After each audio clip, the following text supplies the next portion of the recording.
Rashad, why you didn't Anyways, hit me up? What's up, Rashad? Hey, Rashad. What's up, Rashad? Thank you, Rashad. brother, I love you, brother. What's up, Rashad? What it do, boy? Hey, man. Content creators owning their masters. So, Tony Shnnow, he said adult content creators shall own their masters. Of course, he used the wrong there. That's neither here nor there. And Marco Plus said this man is thinking. He said their industry ain't there yet.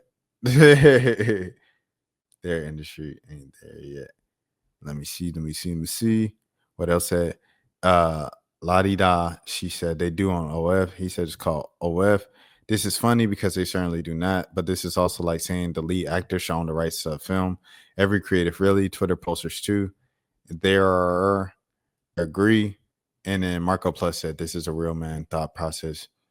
And someone said that's hot. Is I like the way you think. Someone said absolutely, LOL.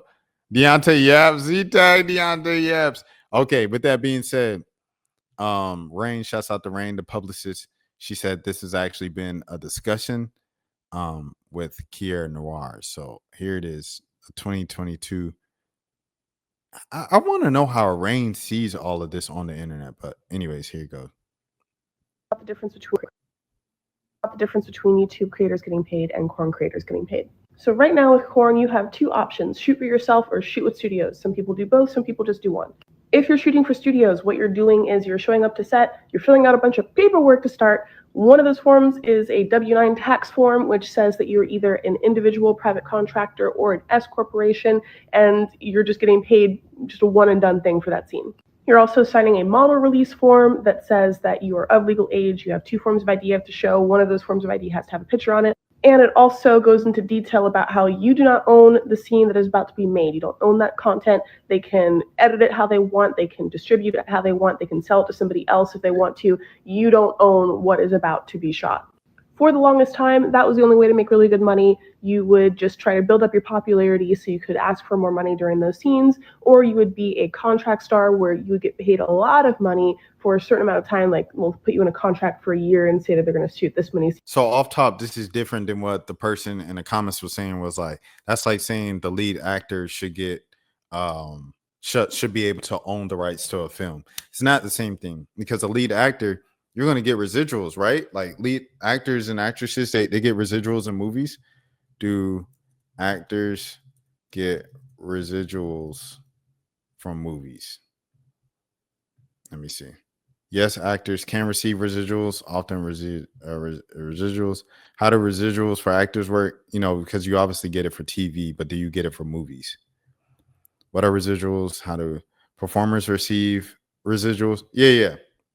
So you still receive money after the film comes out in movies. So it's not the same thing as, oh, the star of the movie gets paid. It's not the same thing. Scenes a year, and during it sounds like you just get paid up front, and then you kind of have to live off of that for the rest of eternity. It was just kind of crazy. It's a one-time payment. It's crazy. It's like extras, background work. That time you can't shoot for anybody else, so they're going to pay you extra money. But you don't get extra money from your previous scenes doing super well, because those aren't your scenes. You gave up the rights to them. That's what they were paying you for. They were paying you for the rights to that content. Yeah. The second way of owning your own stuff is a lot more popular now. I've been making my own stuff since like 2012, 2013, but it was always a side hustle thing just to give me a little extra padding. And it was generally understood that only the very, very top girls were going to be able to make like a living off of it. Then something super weird happened. The world went into a global pandemic, and everyone was at home, and everyone was trying to figure out how to make money. So a lot of people either tried to produce content on that one site that I'm not allowed to say the name of, or they were sitting at home watching content on that one site or sites like it. So the social stigma for it got way, way, way, way lowered.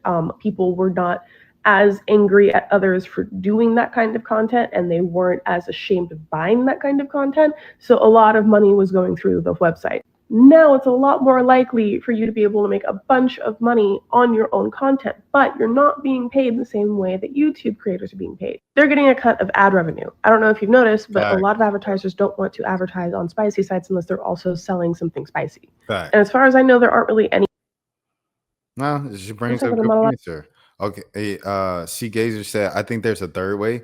She can set up a website on her own and put content there, sell subscription. So you're saying directly from consumer. So her own independent website. So there's no middleman. I'm not sure how OF works. Like, you know what I'm saying? If there's like with OF, if OF gets a portion of the money that you get. So say people like subscribe to you. If your subscription is $6 on OF a month, do you get all $6 or do you get like $3 of the $6? I don't know. With the donations that you receive, do you only receive a portion of those donations? Do you get 100% of those donations, like the tip, like an Uber, right? A Uber driver gets 100% of the tip, but only a portion of the percentage of what you pay for your ride. Is it the same thing with, I don't know. So, but what you said, the third way with having your own website and going straight from there to the consumer, I assume you would get 100% from that, unless you had a payment service that you use so people can put their card information in. It could go through like Square or something, and Square takes a percentage every month to have the Square thing up on your website. I don't know. These are all things. If anybody wants to look past the kind of surface level conversation of like just owning content and business, online e-commerce, of how to get the money, How to say the name of, or how to maximize profit, or they were sitting at home watching content on that one site. Lord, kind of content. So a lot of money was going through the website. Now it's a lot more likely for you to be able to make a bunch of money on your own content, but you're not being paid the same way that YouTube creators are being paid. They're getting a cut of ad revenue. I don't know if you've noticed, but a lot of advertisers don't want to advertise on spicy sites unless they're also selling something spicy.